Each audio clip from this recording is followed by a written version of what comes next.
Good morning, everyone. Was there ever a time when you were a little kid or a teenager and you really wanted to stay up to see something late at night? And no matter what you did, however, you kept finding yourself drifting off to sleep. You just couldn't stay awake for whatever reason.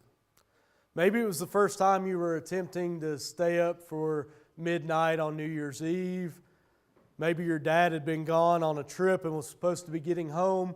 Maybe you just wanted to stay up and see if you could catch Santa Claus. I don't know. Was there ever a time where you could think of that, where you just wanted to stay awake, but for some reason you couldn't?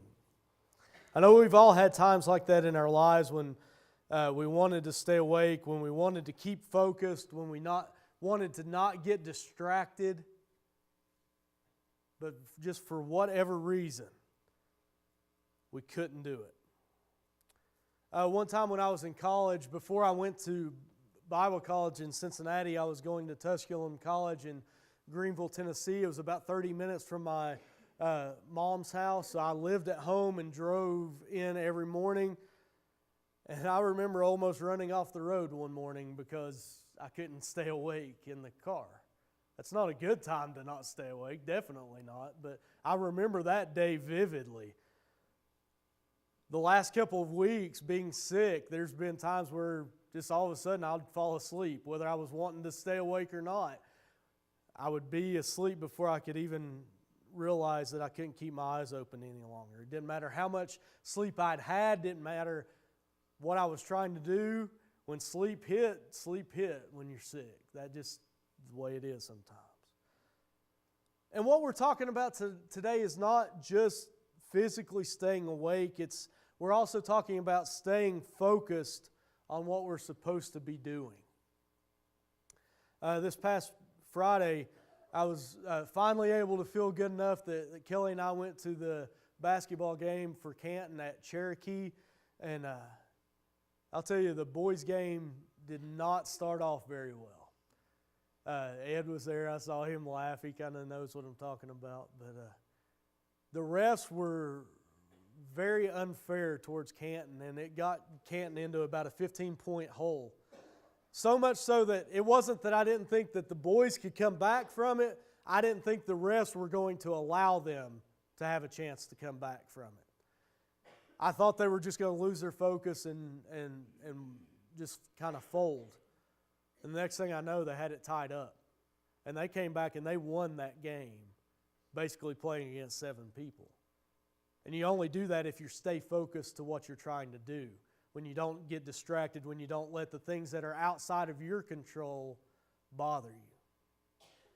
See, our hard statement from Jesus this week may seem a little strange at first. In fact, when I first started looking at it, I was thinking of the wrong time period in Jesus' life. I thought when I read Keep Awake that we were going to be looking at Jesus telling His disciples in the Garden of Gethsemane to stay awake and to pray with Him. I thought that's where we were going to be looking.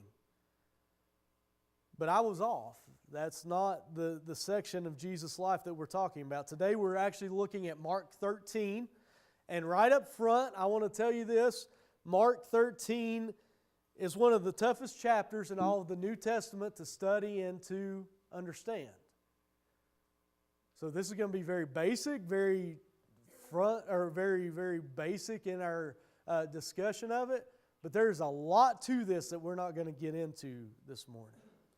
But one scholar that I was reading put it this way when he was talking about Mark 13. He says there are 2 mountain ranges in view.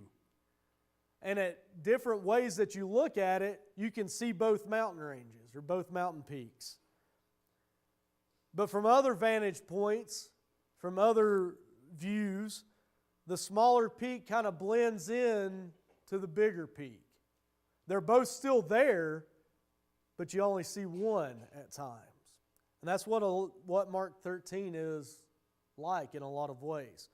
You see, it's a chapter in which Jesus talks first about the fall of Jerusalem in 70 AD by the Romans. But then he also goes on and talks about the end of days, or the day that we all long for of Jesus coming back. And sometimes in our study of this, the AD 70 kind of gets mixed in with the end. And we don't see things clearly sometimes. But everything that Jesus says in Mark 13 is a response to a statement by one of the disciples in verse 1, and then Jesus' response to that in verse 2. So we're going to begin there, just verses 1 and 2. It says, "As he was going out of the temple, one of the disciples said to him, 'Teacher, look, what massive stones, what impressive buildings.' And Jesus said to him, 'Do you see these great buildings? Not one stone will be left upon another. All will be thrown down.'"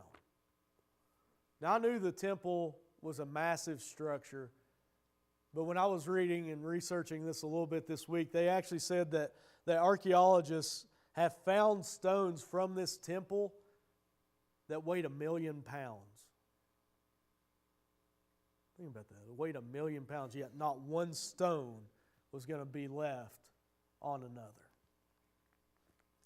The rest of what we read in Mark 13 is a response to those first two verses, because the disciples come back to Jesus. Verses 3 through 8 says, "While he was sitting on the Mount of Olives across from the temple, Peter, James, John, and Andrew asked him privately, 'Tell us when these things will happen, and what will be the sign when all these things are about to be accomplished?' And Jesus told them, 'Watch out that no one deceives you. Many will come in my name, saying, I am he, and they will deceive many. When you hear of wars and rumors of wars, don't be alarmed. These things must take place, but it is not yet the end. For nation will rise up against nation, and kingdom against kingdom, and there will be earthquakes in various places and famines. These are the beginning of birth pains.'"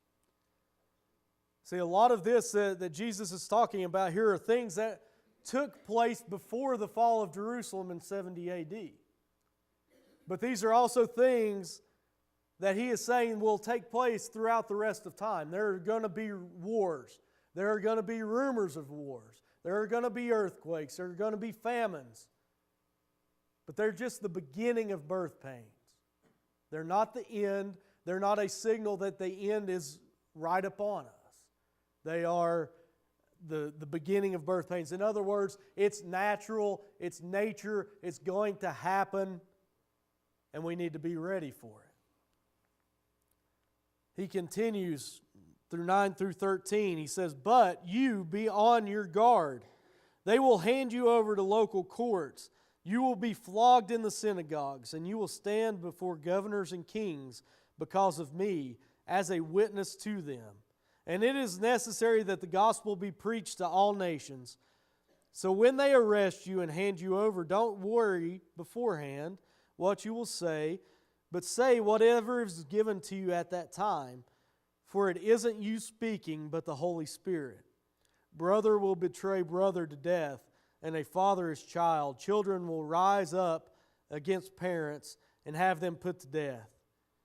You will be hated by everyone because of my name, but the one who endures to the end will be saved."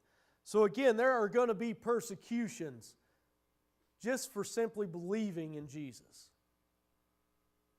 There are going to be hardships. This happened before AD 70. This is happening now. These are all things that will continue to happen throughout the rest of time. We will be hated for being Christians. We will be persecuted for our faith.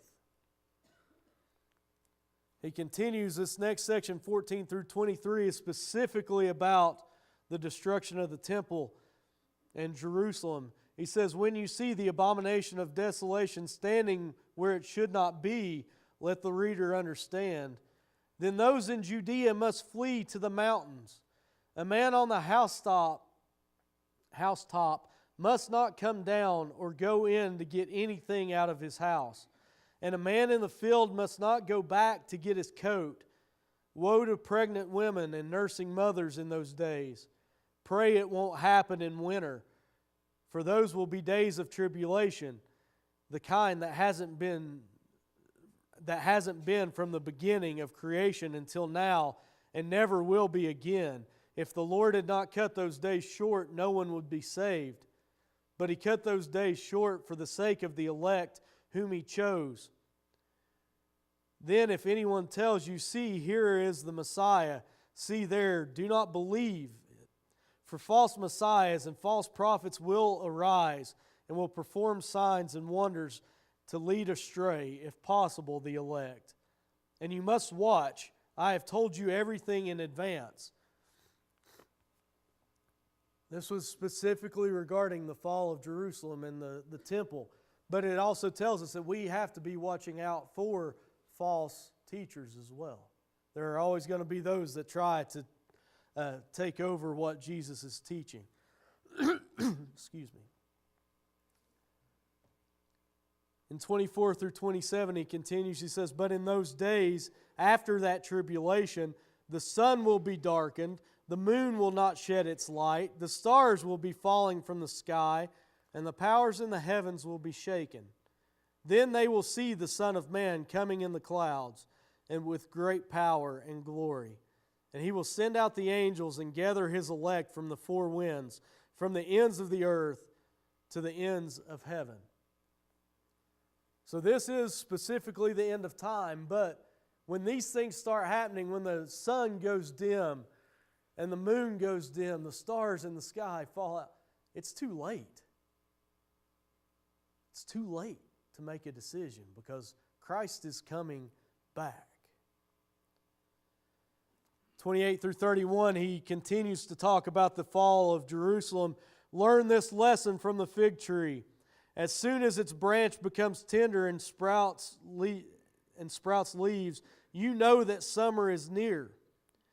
In the same way, when you see these things happening, recognize that He is near at the door. Truly, I tell you, this generation certainly will not pass away until all these things take place. Heaven and earth will pass away, but my words will never pass away. Again, about the destruction of Jerusalem. And then the verses 32 through 37, specifically about the end time. And I want you to notice something right up front. He doesn't give any real hints as to, or anything that will be clues that the end time is up on us. But he tells us to watch out and to always be alert. To watch out and to always be alert. 32 through 37. Now concerning that day or hour no one knows, neither the angels in heaven nor the Son, but only the Father. Watch, be alert, for you don't know when the time is coming. It is like a man on a journey who left his house, gave authority to his servants, gave each one his work, and commanded the doorkeeper to be alert. Therefore be alert, since you don't know when the master of the house is coming, whether in the evening or at midnight or at the crowing of the rooster or early in the morning. Otherwise, when He comes suddenly, He might find you sleeping. And what I say to you, I say to everyone, be alert. You see, in all these things, He gives signs for the fall of Jerusalem in 70 AD. Now, I'm not saying that He doesn't give us any clue about the end of all days. He did. But He also said that not even the angels in heaven nor the Son of Man knows when that time is going to be. So we can't figure it out either if Jesus Himself doesn't even know. Now, I know what you might be thinking. What about at the beginning He says about the wars and rumors of wars, and earthquakes and famines? Yes, but again, He calls those the beginning of birth pains. Things that are going to take place throughout history, throughout the end. From the time of Jesus until the return of Jesus, these things have and will continue to take place. So what I'm trying to point out, why am I pointing out that there may not be clues as to when Jesus is necessarily going to return. Because He tells us that we have to keep awake. He tells us that we have to be alert in the translation that I read from. I want you to think of it this way.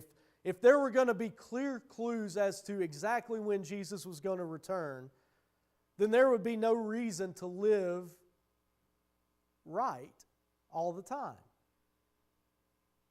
We could live the way that we wanted to until we saw the signs, and then we could start taking prayer seriously.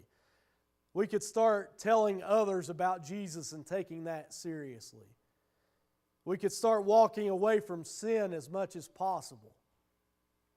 But He says to keep awake. He says to be alert. I could return at any moment, and you don't know when that will be. Be ready. And that's the difficulty. That's the difficulty that we have with Jesus' statement this week. We want to keep awake, but our flesh is weak, isn't it? But we need to be ready for His return at any moment.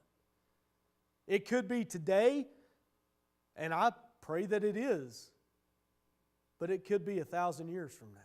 We don't know for sure when Jesus is returning. Be alert. I know that there may be some of you in the room this morning that may not agree with my interpretation of this today. I get that, I understand that, and I'm okay with that. Here's my point. Whether you believe that there are signs for the returning of Jesus or you don't, we all know that He is coming again, and that's what matters. I believe that with all my heart. I long for that day, but we all better be ready when it happens. Be alert. Stay awake. Just whatever you do, don't be caught off guard. Do I wish Jesus hadn't said, keep awake? Sometimes, yeah, because it's hard to stay alert. But in the end, I'm really glad He did. If you have any decision to make this morning, now's the time to do so as we stand and sing Seek Ye First, number 713.